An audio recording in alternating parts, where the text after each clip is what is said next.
जय गुरु। मैं मुन्ना मंडल provision coaching centre में आपका स्वागत करता हूं। आज के इस वीडियो में हम लोग मैथमेटिक्स के एक बहुत इम्पॉर्टेंट चैप्टर अनुपात और समानुपात यानी रेशियो एंड प्रोपोर्शन को पढ़ेंगे। यह एक महत्वपूर्ण चैप्टर होता है किसी भी कंपटीशन एग्ज़ाम के लिए। इसमें बहुत सारे क्वेश्चंस हैं जो सभी एग्ज़ामों में पूछे जाते हैं। तो चलिए देखते हैं। पहला चीज़ इसमें होता है अनुपात। अनुपात जिसको इंग्लिश में हम लोग रेशियो कहते हैं, यह होता क्या है इस चीज़ को हम लोग पहले समझते हैं। सपोज राम की उम्र बराबर 50 वर्ष, श्याम की उम्र बराबर 60 वर्ष। इसकी तुलना हम लोग दो प्रकार से कर सकते हैं। तुलना करने की इसकी दो विधि है। पहला है डिफरेंस मेथड, मतलब घटाव द्वारा। मैं से यहाँ कह सकते हैं राम की उम्र श्याम की उम्र से 10 वर्ष कम है, या श्याम की उम्र राम की उम्र से 10 वर्ष अधिक है। ये तो हो गया डिफरेंस मेथड। लेकिन आज जो हम लोग तुलना करेंगे इसमें वह होगा डिवीजन मेथड, और यहीं से रेशियो की शुरुआत होती है। अगर हम बोलें राम की उम्र श्याम की उम्र की कितनी गुनी है, अगर हम देखें यहाँ पे इसको लिखें, इसी को हम लोग चेंज कर दें तो हम लोग कर सकते हैं यहाँ पे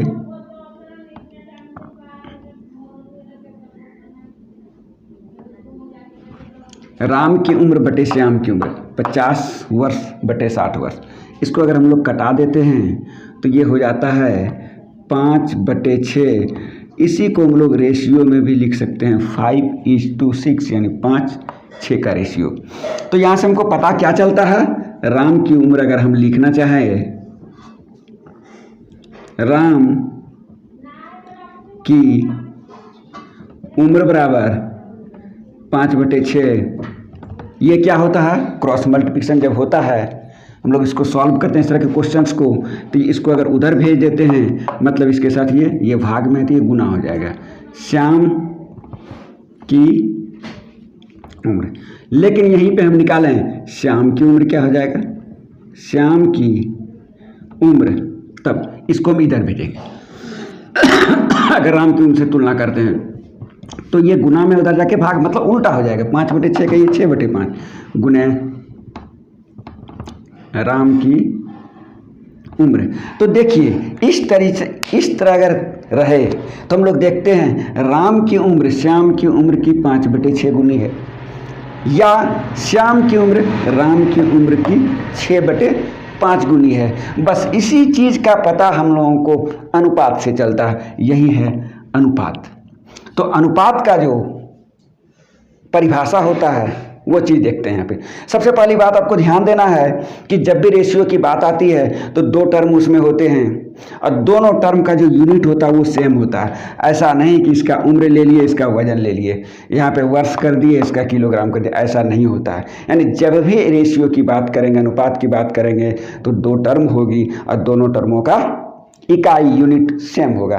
तो चलिए इसके डिफिनेशन की ओर हम लोग चलते हैं। डिफिनेशन इसका क्या होता है, समान इकाई की किन्हीं दो राशियों के बीच तुलनात्मक संबंध को दर्शाने वाले गणितीय व्यंजक को अनुपात कहते हैं, जो हमें यह बताता है कि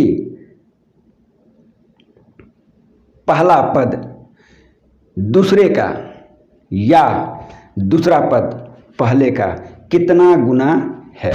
जैसा कि हमने यहाँ पे लिखा, पहला पद यानी राम की उम्र श्याम की उम्र की कितनी गुनी है, श्याम की उम्र राम की उम्र की कितनी गुनी, एक पहला पद दूसरे की कितनी गुनी है या दूसरा पद पहले की कितनी गुनी है, ये हमको यहाँ से पता चल जाता है। तो यही इसका डिफिनेशन हुआ। फिर से एक बार सुन लीजिए, अनुपात का जो डिफिनेशन होता है, समान इकाई की किन्हीं दो राशियों के बीच तुलना को व्यक्त करने वाले गणितीय व्यंजक को अनुपात या रेशियो कहते हैं, जिससे हमें यह पता चलता है कि एक राशि दूसरी की या दूसरी राशि पहली की कितनी गुनी है। तो चलिए, ये तो यहाँ पे डिफिनेशन इसका हो गया। अब इसमें कुछ टर्म्स आते हैं, जरा से हम लोग देख लेते हैं इसको लिखते कैसे हैं। सपोज करते हैं ए अनुपात बी, ए अनुपात बी, तो इसको हम लोग लिखते हैं ए, इसका सिंबल ये होता है, अनुपात का ये सिंबल होता है, और इसको हम लोग ऐसे भी लिखते हैं ए बाय बी। अब इसमें जो दो टर्म हुआ, दोनों का कुछ विशेष नाम होता है। ऐसे तो हम लोग देखते हैं, इसको प्रथम पद बोल देंगे, इसको द्वितीय पद बोल देंगे, इसको प्रारंभिक पद, इसको अंतिम पद, ऐसा भी बोल सकते हैं। लेकिन इसमें जो पूछा जाता है एग्जाम में, वो ये इसका एक विशेष नाम होता है। इसको हम लोग कहते हैं एंटीसीडेंट, ANTECEDENT, इसको हम लोग एंटीसीडेंट बोलते हैं। और इसका नाम होता है CONSEQUENT,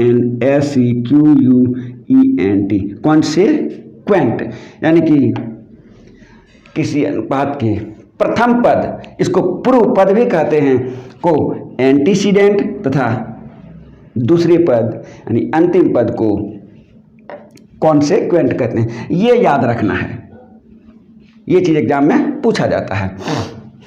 चलिए अब आगे हम लोग देखते हैं। दूसरा टर्म इसमें आता है सरलतम अनुपात। तो सरलतम अनुपात होता क्या है, इसके विषय में थोड़ा सा हम लोग जान लेते हैं।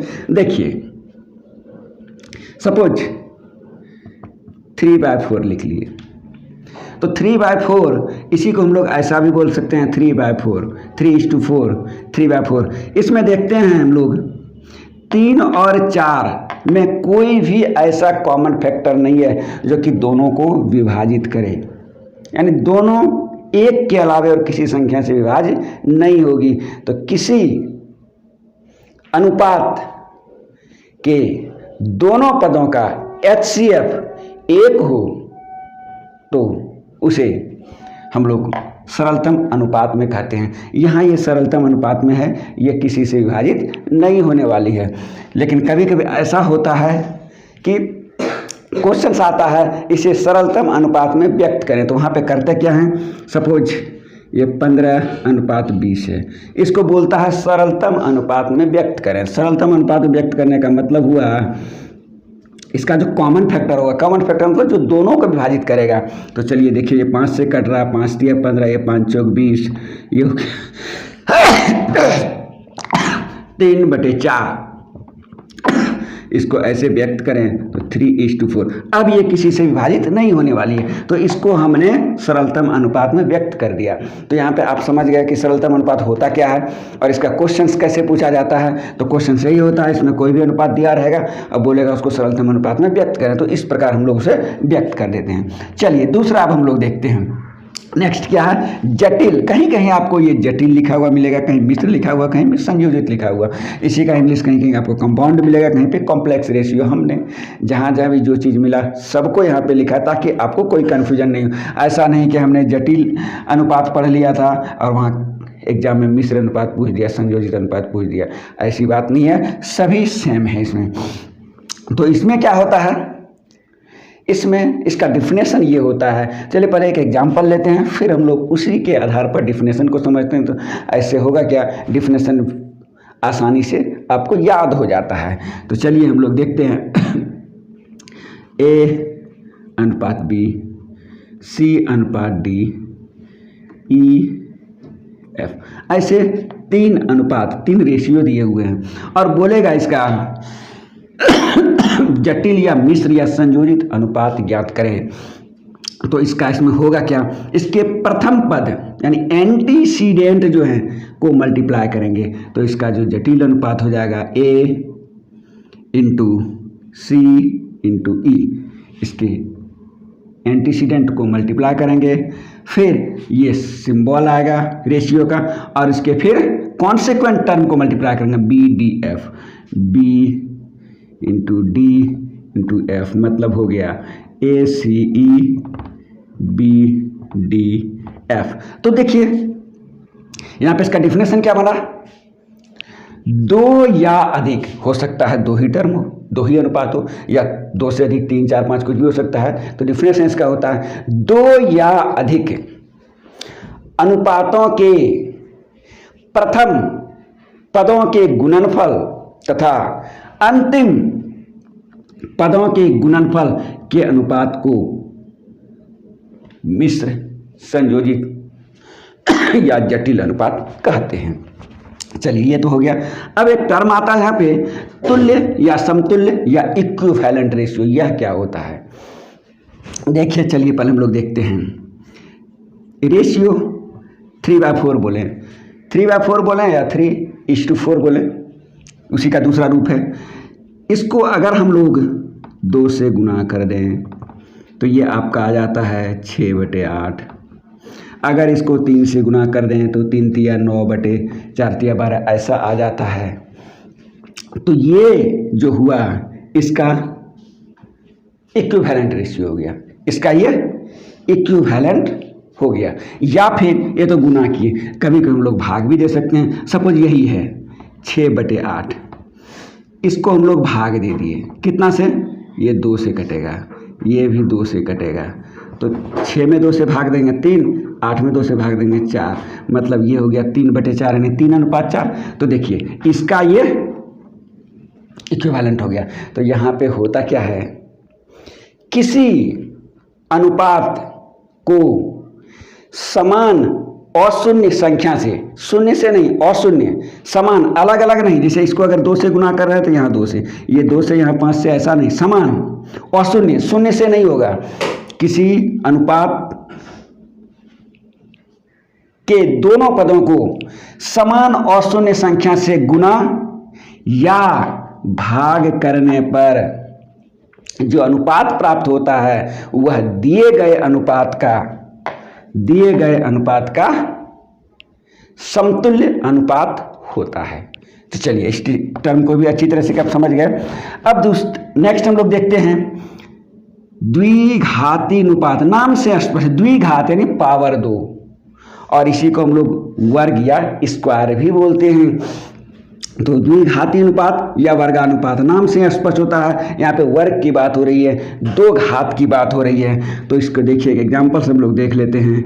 ए बी ये कोई रेशियो है, इसका हमको बोलेगा निकालने के लिए द्विघाती अनुपात या वर्गानुपात ज्ञात करें, या डुप्लीकेट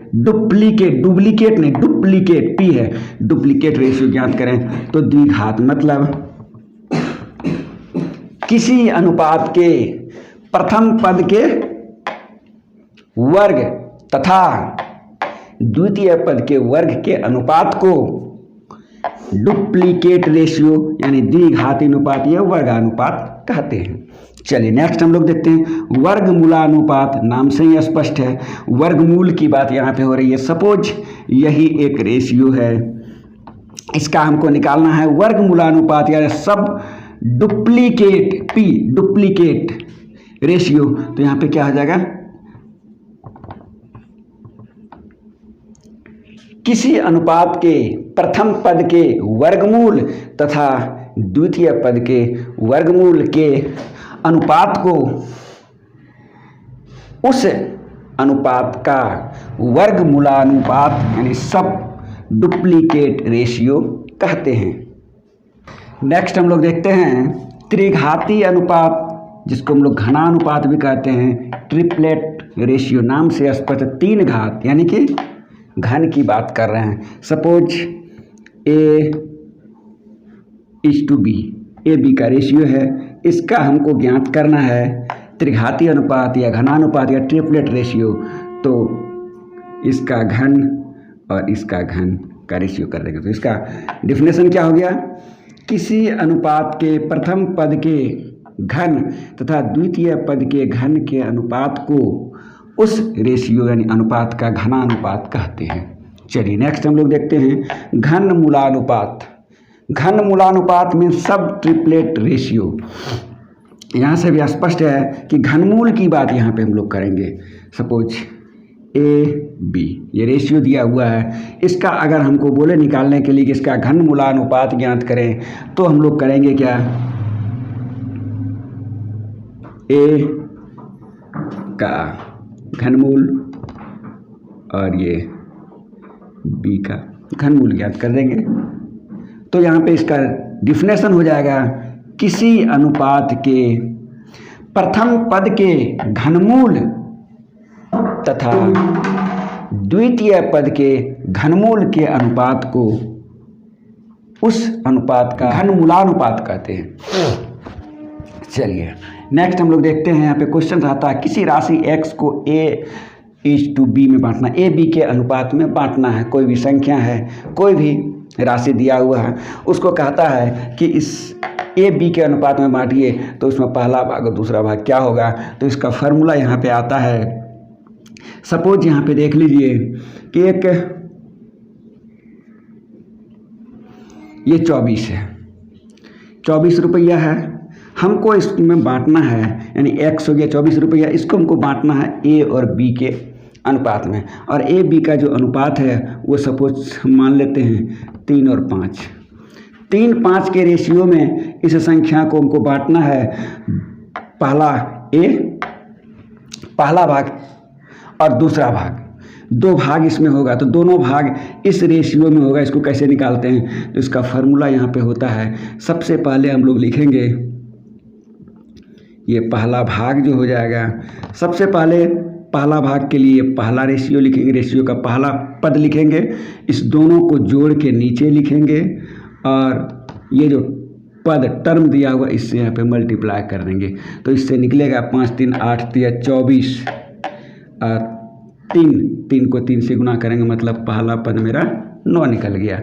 उसी तरह दूसरा भाग इसका अगर हम लोग निकालेंगे तो ये हो जाएगा, दूसरा पद इसका लिखेंगे, दोनों को जोड़ के नीचे लिखेंगे और गुना फिर वही 24 करेंगे। तो 5 3 8 24 3 5 15, यानी दूसरा भाग मेरा 15, दोनों को जोड़ के देखिए 15 9 24, यानी कि इस तरीके से जितना ही भाग में इसको बोले, मान लीजिए कि 3:5 7 5 2 3 4 को रेशियो में दिया रहे, इस तरह से 2 3 4 पार्ट में हमको बांटना। तो जितना भी बांटना रहे तो सबसे पहले हम लोग पहला पार्ट निकालने के लिए नीचे जितना भी ये दिया हुआ सबको प्लस कर देंगे।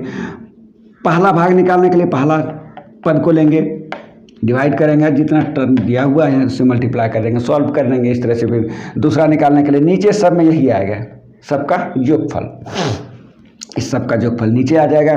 पहला टर्म निकालने के लिए पहला लेंगे, दूसरा भाग निकालने के लिए दूसरा, तीसरा भाग निकालेंगे तीसरा। अगर और ज़्यादा दिया रहे तो इस प्रकार हम लोग निकाल लेते हैं और इस टाइप के एग्जाम में क्वेश्चन पूछे जाते हैं।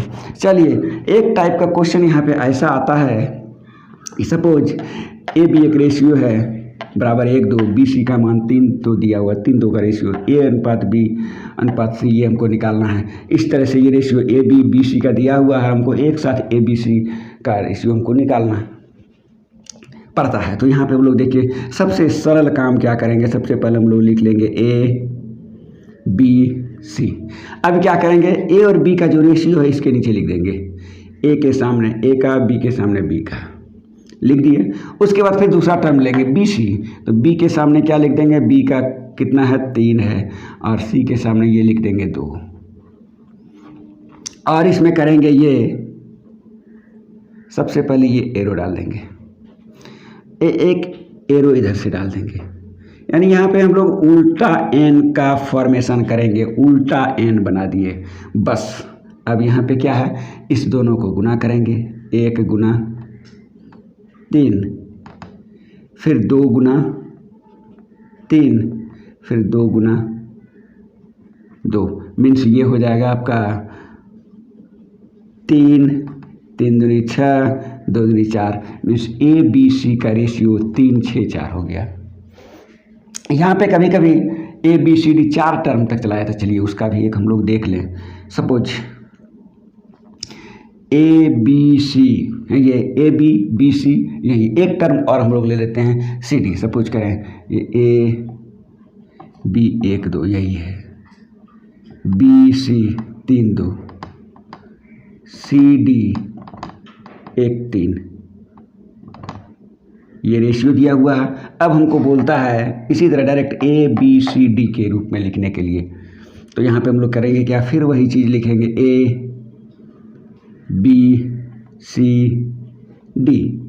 अब हम लोग क्या करेंगे, A के नीचे डालेंगे A का वैल्यू, B के नीचे ये, फिर BC वाला लेंगे तो B के सामने ये, C के सामने ये, फिर CD का लेंगे C1 D3, C के सामने 1, D के सामने 3, फिर यहाँ पे वही चीज़, यहाँ पे एक एरो डाल देंगे, यहाँ पे एक एरो डाल देंगे, फिर हर जगह इसके साथ ये उल्टा n यहाँ पे बना देंगे, यहाँ भी ये उल्टा n बना देंगे। अब यहाँ पे इसको सॉल्व करते हैं तो 1 गुना 3 गुना 1, 1 गुना 3 गुना 1 ये निकल गया। दूसरा क्या आ जाएगा, इधर से जिधर जैसे एरो गया इसको लिए तो इधर से ये गया और एक बार इधर से ये आया, तो इधर से हम लोग जब चलेंगे 2 गुना 3 गुना 1, फिर दूसरी बार इधर से चलेंगे 2 गुना 1, और उसके बाद सीधा सीधी चलेंगे 2 गुना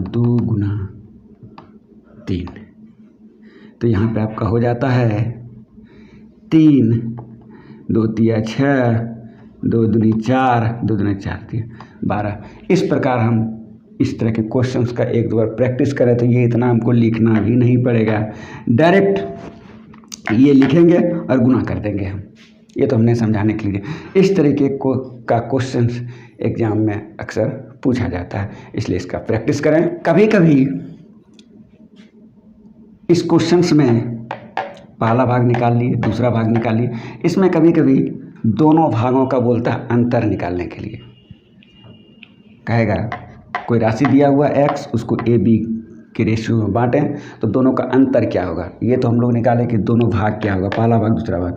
तो अंतर जब निकालते हैं तो यहाँ पे कुछ नहीं करना पड़ता है, तो यहाँ पे क्या करेंगे, यहाँ पे दोनों का अंतर लिखेंगे। जैसे यहाँ पे ये अंतर, ये 3 लिखे थे पहला भाग निकालने के लिए, दूसरा भाग निकालने के लिए 5 लिखे थे, यहाँ पे दोनों का अंतर बोल रहा है तो यहाँ पे दोनों का अंतर लिखेंगे। तो दोनों का अंतर मीन्स 5 में 3 घटा देंगे। अंतर निकालना बड़ी में छोटी, ऐसा नहीं कि यहाँ पे हम लोग 3 - 5 करें, 5 में, ये हमको सोचना नहीं। दोनों का अंतर, तो 2 यहाँ पे 3 और 5 दिया हो, या फिर यहाँ पे 5 यहाँ पे 3 रहे तो कोई दिक्कत नहीं है। दोनों का अंतर, तो यहाँ पे हम लोग लिख लेंगे दोनों का अंतर, नीचे वही होगा उसका योगफल और गुना जो मेरा ये राशि दिया हुआ, उसी तरीके से हम लोग निकालते हैं। जैसे यहाँ पे बोलेगा कि इसका दोनों 2 भाग जो निकला, इसका हम लोग अंतर कैसे निकाल सकते हैं, तो चलिए इसका हम लोग अंतर जरा से देख लेते हैं। तो अंतर निकालने का हम क्या बोले थे, दोनों का डिफरेंस, यानी दोनों ये रेशियो दिया हुआ, रेशियो का ये अंतर, तो यहाँ पे लिखेंगे 5 घटा 3 बटे दोनों को जोड़ेंगे 3 जोड़ 5 और गुना ये जो दिया हुआ था मेरा, इसको निकाल लेते हैं। तो इसको सॉल्व किया जाए तो 5 में 3 जाएगा 2, 5 3 8 गुना ये 24, 8 3 24, यहाँ पे निकल गया 3 दूनी 6। अब यहाँ से देखिए दोनों का अंतर कितना है, 15 में 9 घटाएंगे 6 आया। तो इस तरीके से पहला भाग बोले तो ये निकालेंगे, दूसरा भाग इस तरह से निकालेंगे। अगर दोनों का अंतर बोले कि दोनों भाग को अंतर क्या होगा, तो इस तरीके से हम लोग निकाल सकते हैं। आज की वीडियो में हम लोग अनुपात यानी रेशियो को देखें।